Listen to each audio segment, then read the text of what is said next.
Today is Friday, August 18th, and here's our Buoy 10 update here for today. I'm going to go through, I've actually had a lot of questions here recently about what type of lead I'm using, how I run my program, how I adjust depths throughout the day. So we're going to talk about that a little bit, then go into today's report. So I got a rod set up here behind me, and we're going to talk about that. Now, let me first start out by saying that I run 16 ounces on every rod. On bigger tides, I'll add 4 ounces and run 20s on every rod. But that does not mean that you need to run 16 ounces on every rod. I do that for my own reasons. It's up here in my own head. It helps me know exactly what depth my gear is at all times. And so that way when I mark a fish, running my 16 ounces, looking at my line angles, I know exactly how much line to put out to keep my gear in front of those fish that I am marking. So again, I know a lot of guys, fishing guides included, that run say 8, 10s, 12s, or 20s up in the front, back to 12s in the back, to create a lot more separation because you have your leads up front, smaller leads in the back. It's up to you. Whatever you're most comfortable with, whatever you've done in the past, whatever you know how to keep your gear in front of those fish, that's what's key. For me, I just run 16 ounces on every rod. So we're going to talk real quick about what I do to train up my clients every day, because we want to make sure everyone's safe out here and everyone's on the same program. So what I first do is I teach them how to get the gear in the water and then how to bring it up if we have fish on or if we're moving. So I've got this rod set up back here and I'll talk about that right now.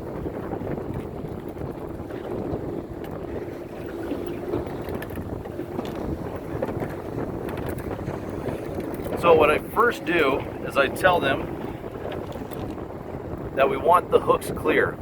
So we take the hooks and we put them into the water first. Very important. We don't want them sitting in the boat or on the side of the boat. When you drop the lead, you could end up in somebody's hand or getting hooked onto something here in the boat.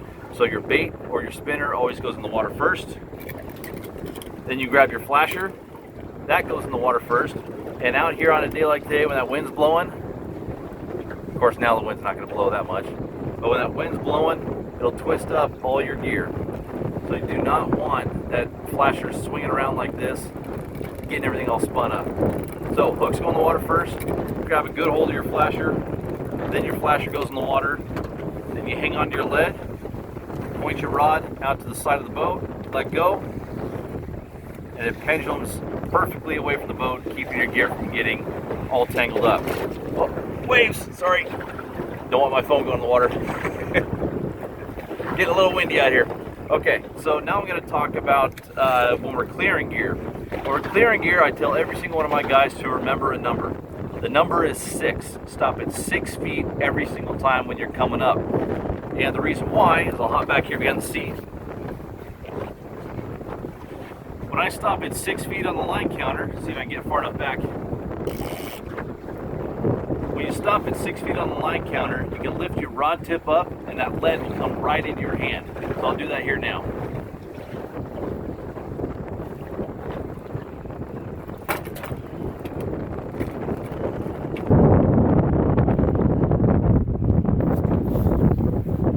Your lead, flasher, hooks come right into your hand.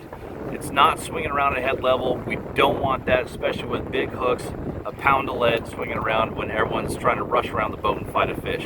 So everyone stops at 6 feet, rod tip straight up, and the gear will come right into your hand. We don't have stuff swinging around. So that is my quick little tech tip today on how to adjust your gear, how to control your gear out here, especially when it gets windy like this. Now let's get into today's update, the report. Just about everybody in the entire fleet started down low, whether that was from Social Security Beach out to Ilwaco. I joined them, but I tried really hard to stay away from the big group of boats because it was crowded, and I personally don't like fishing in crowds. The best fish finder you have out here in this Buoy 10 fishery is other boats. If you see 300 boats and you see 3 nets, don't fish there. It's not worth it because every boat has 3 or 4 rods in it. Those are bad odds. Now, if you see half the boats hooked up with fish on, yeah, maybe try and find a way to safely sneak in. But other than that, create some space, get away from everybody else. It was interesting to watch today. Everyone started way inside, and then as a few boats started drifting outside to get away from everyone shifted way outside, got in the channel. It was actually pretty close. One of the big tanker ships came really close to hitting a few boats that were in the channel. It's just a fish, guys. Don't worry about it.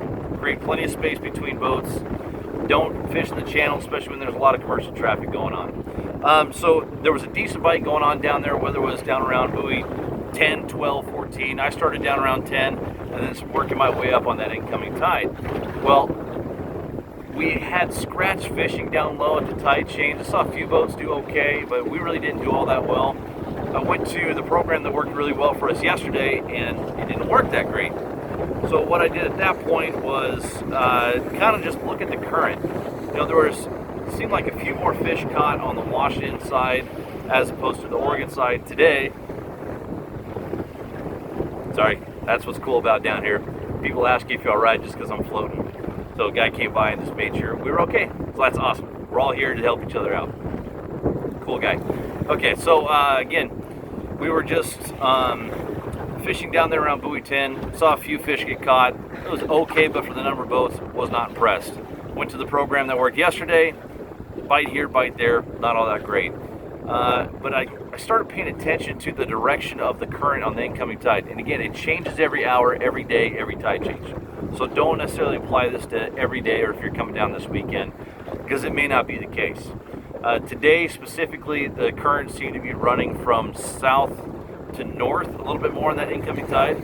So I made the assumption that the fish will be pushed over a flat up onto the Washington side. My graph was empty, wasn't seeing much, so we jumped up towards the bridge and I saw 2 boats with fish on. I immediately stopped, went downstream of them a couple hundred yards, spun around, had fish on the graph, instantly put them down within 30 seconds, had our first fish, and then started working on them pretty good. Today we ended up from fishing down there at buoy 10 all the way on up here to the bridge. We ended up getting all of our kings plus 1 hatchery coho, losing a few, letting a few go. Great day. So all in all, there were plenty of Chinook, but what was most exciting, we're starting to see a few more coho. The tides are starting to get bigger, and if the tides continue to get big, well, of course they're going to continue to get big, but as they continue to get big, we might see a bunch of coho start shooting in. Let's cross our fingers. So that's our update here for today. I'm going to head back into the dock, get the boat all cleaned up, and get ready for tomorrow. See ya.